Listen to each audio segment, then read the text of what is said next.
Hey everybody, welcome back to Oval Window Racing. And yes, we're back in the garage, and I kind of promised you guys that maybe I'd show you some of the things inside of Simon's transmission. And as you can see, I've got stuff all spread out. A little here, a little over there, a little over there, and some clear across over by the parts washer. But yeah, what I got going on right now is I'm reassembling the main shaft. This little section right here is the main shaft, and you can tell if you guys have been inside any Volkswagen transmissions that this part is actually a little longer for the 5-speed. It actually protrudes through the intermediate housing into the nose cone mount. That's why if you notice from the last video that the nose cone looked a little bit bigger and bubblier. Is that a word? Bubblier. That's where the 5th gear rides. And well, that's what we got here. I'll try to stick this up carefully. This is the pinion shaft. And the pinion shaft is, of course, still missing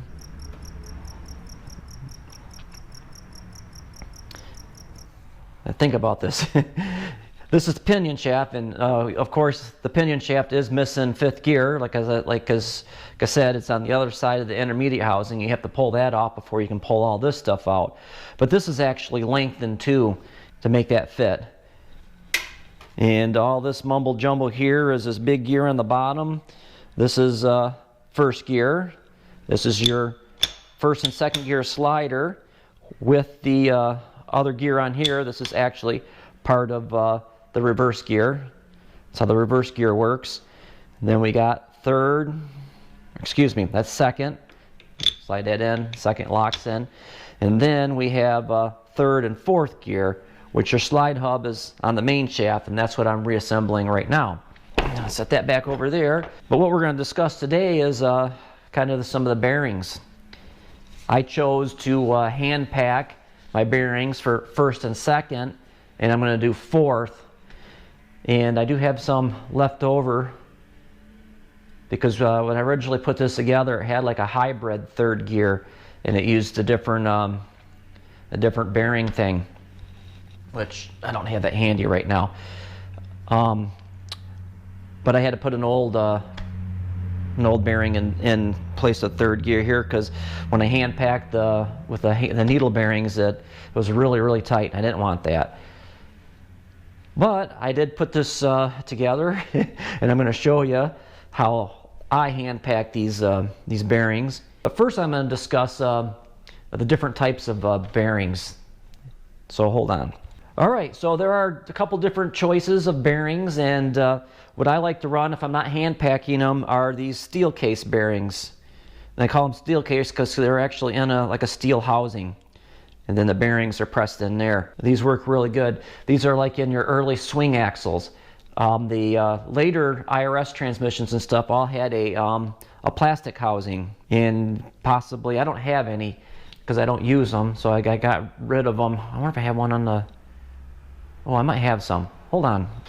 Well, I couldn't find any. Yeah, I think the later ones are in a plastic housing. Not 100% sure. But you're really good to find if you can find some of these older ones. They have a lot more bearing surface in them. This actually is a 1st and 2nd gear bearing. You see the size difference in the hubs. But yeah, let's get on to hand packing some bearings. Like I said, I had this previously on here, and the reason I took it back off is because someone forgot to put the synchro ring on. If you haven't seen a synchro ring, it's just brass gear on here, and typically the idea of this is kind of works like a clutch. When you go to shift, it kind of presses up against the gear and slows it down so the slider hub teeth can actually engage.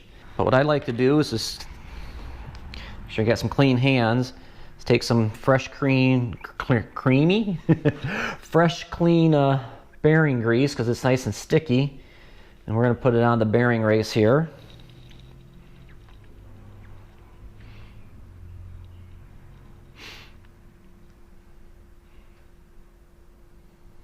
And then we're going to start with the needle bearings. And what those look like are these things right here. These are your needle bearings.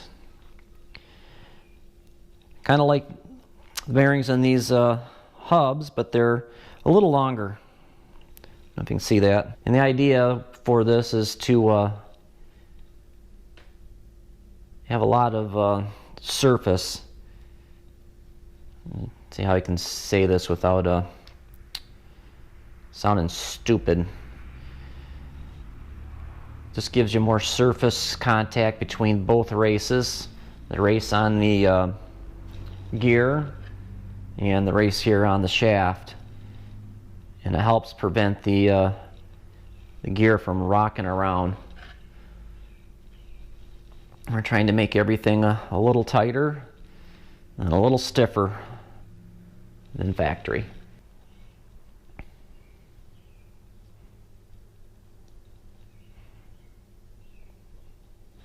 So what I try to do is, which I already did this with this setup, is kind of set like the end play up in the gear. According to the old Gene Berg manual, he likes to have, with a street application, approximately 4 thousandths end play. I try to go a little more than that. Said race applications, he likes about 1 thousandths end play. That's going to create a lot of heat if you're trying to drive it on the street. I try to have the best of both worlds. But since I don't have really any machinery here, like a lathe, I keep looking for a mini lathe. It's kind of hard to set all this stuff up. I do have friends that can do it for me, but right now I'm kind of on a time crunch. So I got it close.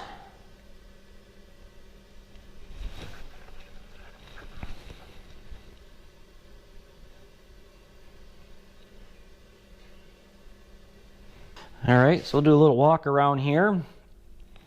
Just kind of show you. That's what it looks like. And before I close her up, I'm going to show you another little trick that we do. You can see there's 3 holes in here in the shift hub. Those holes weren't there from the factory. Those are oiling holes. It's actually fairly easy to drill through those. And we'll go back up here. You can kind of see where the gear surface here kind of rides in there. Rubs on there a little bit. Doesn't make contact all the time because there's a little bit of end play in there. But yeah, just drilling those holes in there helps the gear lube get in between and into both gears. It just helps them oil up. And a couple other little things. These 3 little guys in here. Those are supposed to be there. Those are the brakes for the synchro. You can see the synchro here has got 3 grooves. So when you're putting this all back together, you want to make sure that those 3 grooves wind up on those 3 little springy little guys.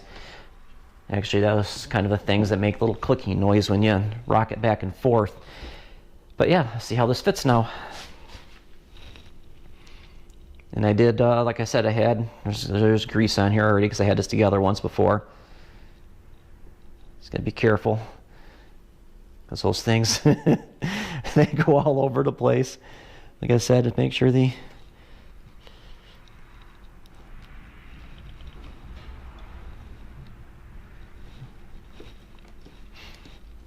there we go. She locked down in the synchro. The synchro went home too.